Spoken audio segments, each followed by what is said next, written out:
اتنا یہ دوہرا حملہ کیا اکوئی حملہ اکوئی حملہ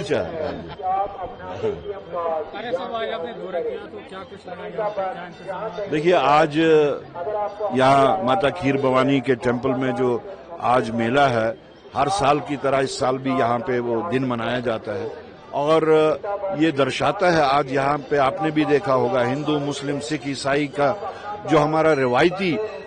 مذہبی رواداری کا ایک جو ہمارا سلسلہ تھا، اس کا ایک جیتا جاگتا ثبوت ہے، جیتا جاگتا مثال ہے۔ اور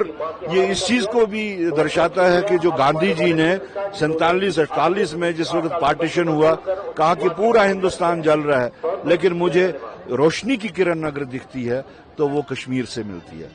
یہ اس کا بھی ایک ثبوت ہے۔ اور ایک اور ثبوت جو ہے، جو پہلگام میں ایپیسوڈ ہوا، جو کارنیج وہاں پہ ہوا، 26 لوگوں کا، ہمارا ایک مسلم بچہ بھی اس میں شہید ہوا، اور طاقتوں کی جو کئی طاقتیں ایسی تھی کہ جو اس مذہبی رواداری کے اس سارے سلسلے کو جو توڑنے کی کوشش کر رہے تھے، لیکن اس کے باوجود بھی آج آپ دیکھ رہے ہیں ہندو مسلم سکھ اتحاد۔ ہمارا ماننا ہے کہ جس طرح ہندوستان ایک گلدستہ ہے، اسی طرح سے جموں کشمیر بھی ایک گلدستہ ہے جس میں ہر رنگ کے لوگ رہتے ہیں،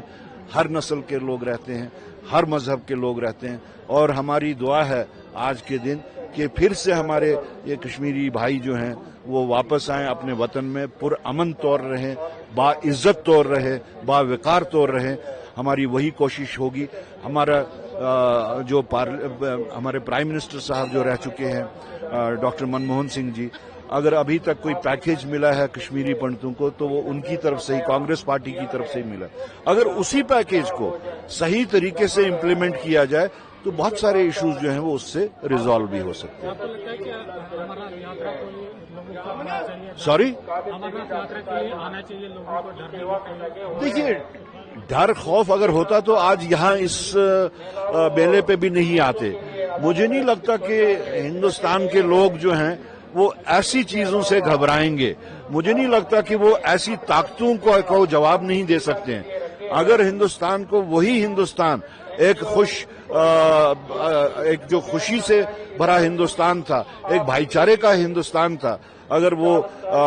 اس وقت اپنا کنٹریبیوشن دے تو سب سے بڑی ان کی یہی کنٹریبیوشن ہوگی کہ وہ زیادہ سے زیادہ یہاں آئیں، زیادہ سے زیادہ امرناتھ جی کے